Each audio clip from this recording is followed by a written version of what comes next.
Good morning, everybody. Welcome back to our little online session here. I don't know if you've noticed yet or not, but I posted some more homework problems on the gas giants last night. I think there's 16 problems, or not problems, these are questions that I posted up there, 16 of them, and don't panic. What I'd like you to do is go through there and pick the 10 of those that you think are, I don't care, you can think they're the easiest or you can think they're the most interesting. I don't care what you think, because they're all useful to you from the material we've been studying a little bit. And that way it gives me a little variety in what I'm reviewing for the grades. So see what you think about that. Those, I didn't put a near due date on those, because I know we've got our previous week's assignment is due on Friday.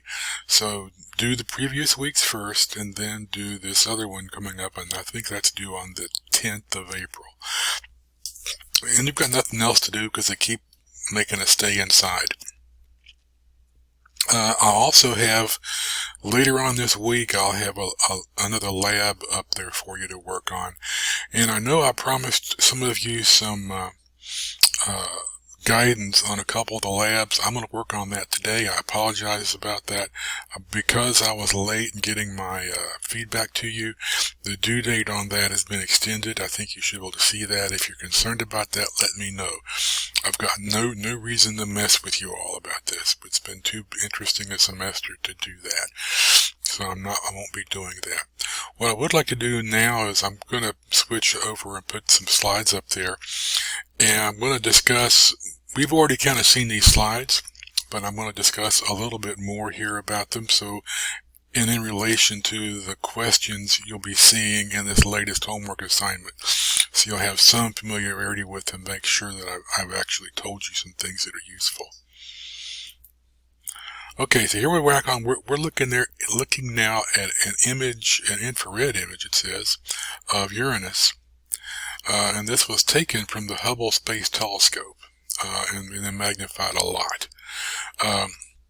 One of the things to note here is, and it's not 100% apparent in this, but the direction of the orbit, as the planet moves through its orbit, is in this direction here. So the sun would be, in this case, facing off to the left side of the screen, and so and the back side is facing away from the sun. So if you can kind of visualize that, so the path of Uranus through the solar system is more or less left to right, and I don't have an ability with this screen program to mark on it, but you're going to kind of visualize this, that it's coming down in that direction, which means that the planet is always facing, the north pole of the planet is always facing the sun, and the south pole of the planet is not. And there's a couple of questions in the homework that relate to this, and I think this should help you out. But if not, text me. We'll get together and see what we can come up with. Okay, here's another picture of, and I know I can see I said something wrong here in my earlier discussion. I wasn't thinking about that. If this is the North Pole and the South Pole of Uranus, and it's facing about 9 degrees away from the orbital path, if it stays like that, then what that means is that in this half of the year, then the North Pole is facing away from this, and in the other half of the year, it's facing the other way. Also, I made another mistake. I just told you a minute ago because it's early yet, and I'm sorry. Which direction? What is always facing the direction of the sun? It's always facing here. This is the axis of rotation. So in this part of the season, it's of its year. It's this is facing toward the sun. When it goes around this way, or actually I guess the planet's moving this other direction. Boy, it's early. So when it gets up here, the polar axis is exactly 90 degrees from facing the sun. So the question I know does come up, how does this affect the seasons on Uranus and what's causing that? So you review that, and since I've really explained it poorly, ask me some more questions, give me a chance to redeem myself. Something else that's on your list of questions, there's a discussion of different kinds of hydrogen that exists on planets. Molecular hydrogen is more or less the type of hydrogen we see here. Now this is going to be, in this case, on Uranus and on Neptune. This is going to still be more or less liquid or maybe solid nitrogen, frozen. But here, they have another phrase here that I've first heard calling this phrase about probably 30 or 40 years ago, but you don't see it very often because this does not exist on the Earth. But this little pink material inside these cartoons of the planets, that is, in this case, that's metallic hydrogen. What I'd like you to do here is just, when you're talking about these questions, are already there. These are from the chapter. What I'd like you to do is describe in as much detail as you can figure out. Do a little bit of research on this, not just your textbook. Although if you get it all right using information out of your textbook, that's fine. But I think it'd be more interesting if you went off and looked and found the definition of metallic hydrogen, what makes it metallic versus just molecular solid hydrogen. And notice here the different depths. This is all units of kilometers, so this is much higher up. So you have a look at that and tell me what you think. And again, if you got questions with this, please text me, and then we'll get together in either a phone session or even a Zoom session and see what we can come up with. And these are some X-ray, radio wave images of Jupiter.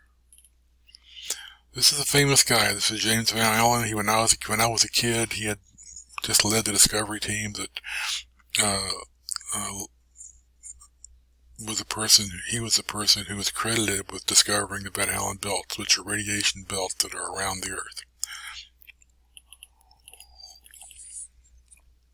This is the great red spot around Jupiter. Now what this amounts to is, this is a storm. This is like a Jupiter or a Jovian hurricane. And there's a question kind of like that in your homework. What's the difference between weather phenomena on the giant planets and weather phenomena here? These are always my favorite charts. If you look at this illustration of Jupiter, this is the altitude above, well, on Jupiter, Saturn, Uranus, and Neptune, it's just the altitude above some arbitrary point that I don't think is defined in our book, but this is 0 here, so this is considered 0 altitude.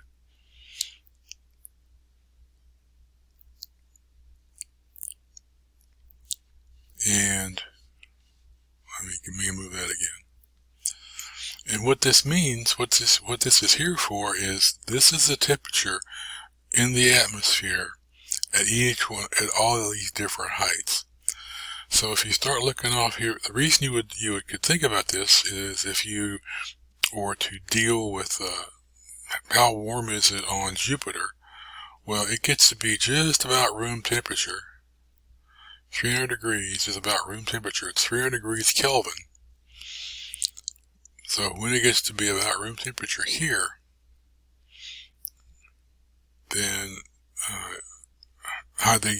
the water or the air would be more or less the same temperature it is now. It'd be a lot different pressure, but the 300 degrees Kelvin, you might recall from our little discussion about temperature, that corresponds to about room temperature on the Earth. And so where does that occur here?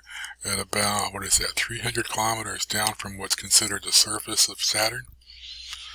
Don't know how they determine that. We should look that up. Maybe we will some other time.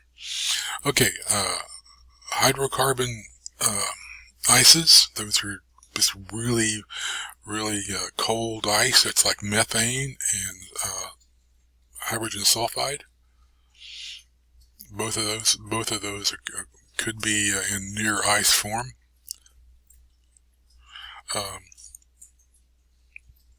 So this doesn't reach about room temperature until it's down here, well below that. So at about the surface of the planet Neptune, it's what temperature? 0 degrees? No, that's 0 degrees altitude. Sorry, 0 altitude. That's roughly what there. The temperature on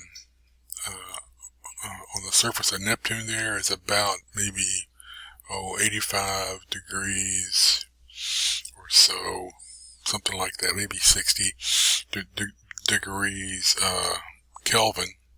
I wonder what that is, how that compares to room temperature on the Earth. Why don't you kind of look that up too? It's not a question about that, I'm just thinking about it now. Okay, that's enough for that right now. I want you to do those questions as you can, and when you're done with them, if you can post them, or if you want to have any questions, just give me a call. Have a good day.